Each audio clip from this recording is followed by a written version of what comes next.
I assure you I will do something totally different, because there are such many more interesting and fine things to do. Because we, our generation, never had the opportunity of doing these things. I can assure you. My mother and father decided what I was going to do. And most of our mothers and fathers decided that we should do one thing or the other. And there were default things already done. And we ended up doing things that we really should not be doing. But thank God we are not doing too badly. Now that is what it is. So therefore, my humble plea to you today is be enthusiastic, rise from that sleep that we are kind of in, do not be sedentary, be sensitive to global challenges. IP, IT. How many of you know mining law?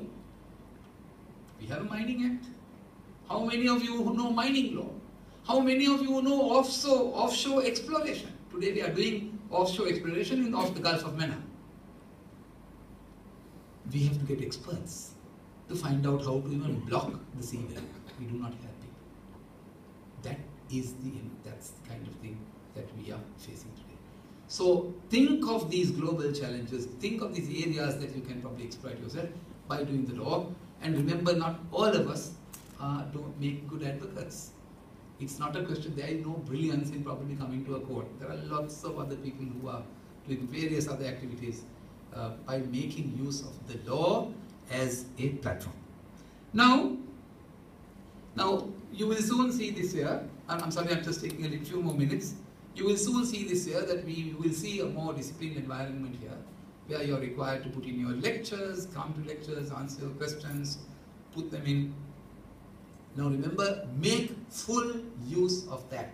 I still remember the obligations I know is what the last 6 lectures Mr. Ratna Sabhapati actually delivered to us in that block. And that is what actually stuck in me, and I went and set the obligations paper and passed without any problem at all. I still have my set of notes. I still have the notes of Mr. Rastanji on contract. I still have those, and I occasionally peep into them also. So that is the kind of thing that you need to be focused. Talk to your lecturers, drive them mad if you want to. Push them and say, no, look, we are here from 2 o'clock in the afternoon, please make sure that you are here at 2. Tell them. That is an obligation we lecturers actually owe you. Not use this as a pastime, part-time exercise, just to fill their free time. That is a little message I want to send out to the lecturers too. Because your future is in our hands. And we owe an obligation to you, not to make an obligation to you, to ensure that that obligation is carried out in the proper way. So my dear friends, these are the few things that I thought I should tell you. Remember, having said all that, let me tell you, enjoy yourself as much as you can. Make good friends. Quite frankly, I met my wife here. She was a wonderful friend. And we had a great time. Make good friends. Play, moot courts, sport, and learn to be sporty. Learn to be fair. There is nothing greater than to be fair. One of the things that I always ensure in my court, for example, is that even if you dismiss an application, you say something to ease the tension. I would say the application is dismissed, but the authorities, I would strongly recommend that this be given favorable consideration. Something to get life going. That is the spirit of interdependence that we need to inculcate. Remember, none of us are islands. For me to do my work, all my friends who are here, and all my court staff, and everyone has to do a lot of work to get that work done. To get you to the apex of doing an exam and succeeding in it, there's a lot of work that needs to be done. For us to run our courts, and when you pass out and go there, to run our courts, we expect you to, when you stand there, to know your rudiments. There is no way. We do not want to produce lawyers who come to court not even know whom they are appearing for. That is the sad state of play. Now today I had an application where the brief was that thing. And the first submission he made was that his application was time bound. In fact, it took me back a little. I thought I heard it wrong. That the application was time bound. So then I said, well, are you moving to withdraw it? I think I should actually think about it the next time. I said, no, there's nothing to think about. You say it's time bound. And we very politely dismissed the application. If he says it is time bound, what more do I need to do? You might think that these are fair stories. These are not fair stories. Today we have people who are complaining to us that they have actually received a divorce decree without ever contacting any lawyer. In other words, where the husband has actually written 2 lawyers, one for himself and one for his wife. That is the state of play. I can rattle to you 1,000 stories. All of us here are fighting day in and day out to keep this. Mr. Ikram Mohammed will tell you, the disciplinary tribunal, he is the chairman of it, as to what trauma we go through in keeping this fabric together. We do not want you to become lawyers of that type. My dear students, let's pledge, take a pledge today that we will rise to the heights of legal acumen so that we can take our Sri Lanka's legal system to the heights that we can be proud of. Let me finally tell you how important it will be to learn the rules of etiquette and conduct. Very soon we will be gazetting based on Bangalore principles. We will be gazetting very soon a code of conduct for judges. It is based on the Bangalore principles. We were going to do it last year, but unfortunately we ran into all kinds of little problems of the text, which didn't cater to some of the contingencies that we have. But now it is ready.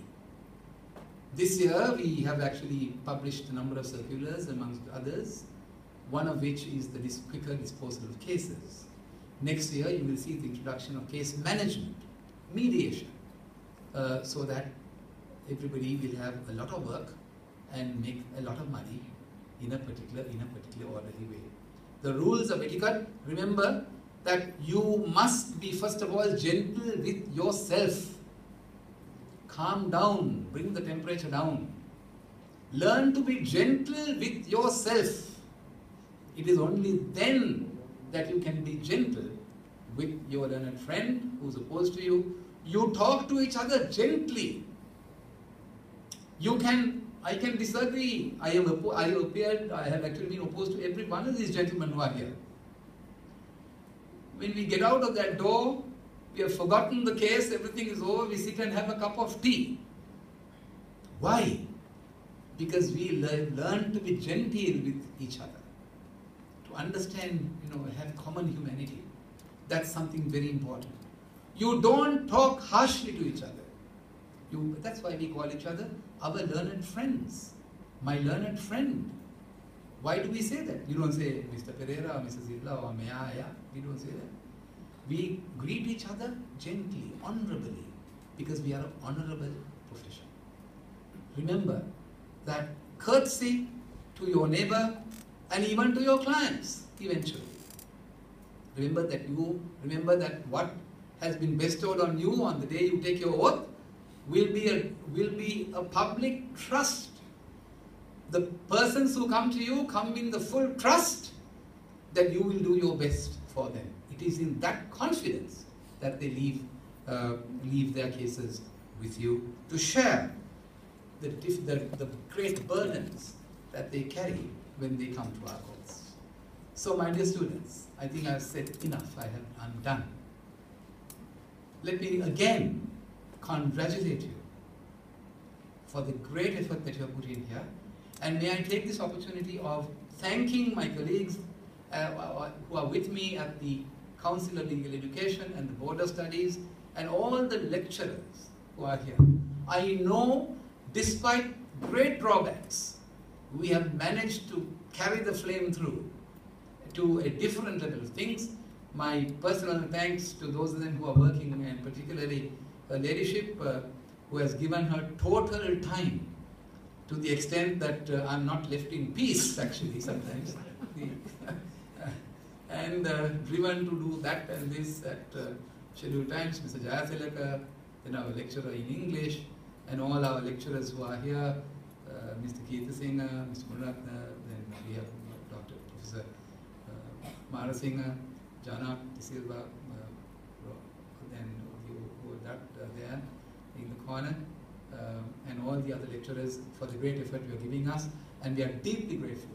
And to the council, who has actually stood by me through difficult times, and sometimes, with great turbulence, I would say, which I hope will settle down, be that as it may. Thank you very much. May I take this opportunity of thanking Palita, who spends half a day here, almost every day, looking at all the little things. It's a treat to look at this hall today. And I'm told that everybody is eagerly waiting to show me the ladies' room. I don't know why. But they want me to see the ladies' room. So there must be something impeccable about it. So I thank the ladies for using the ladies' room in the way they are using. And don't waste too much of time powdering yourself. But be that as it may, let me, as finally, say a great thank you. Have a great 2015. Remember, I'm there for you. We are all there for you. You can bother us at any time. And if there is a problem, and let's talk to each other, remember that this is a great partnership in which the partnership is nothing but for profit, like any other partnership, as the definition goes. And it is in a true spirit of partnership that I invite you to join with us in this great venture, so that we will lift our legal system to the heights that we would like it to be. Thank you very much. May I wish you all the blessings of the Triple Gem and God's choicest blessings in 2015. God bless you.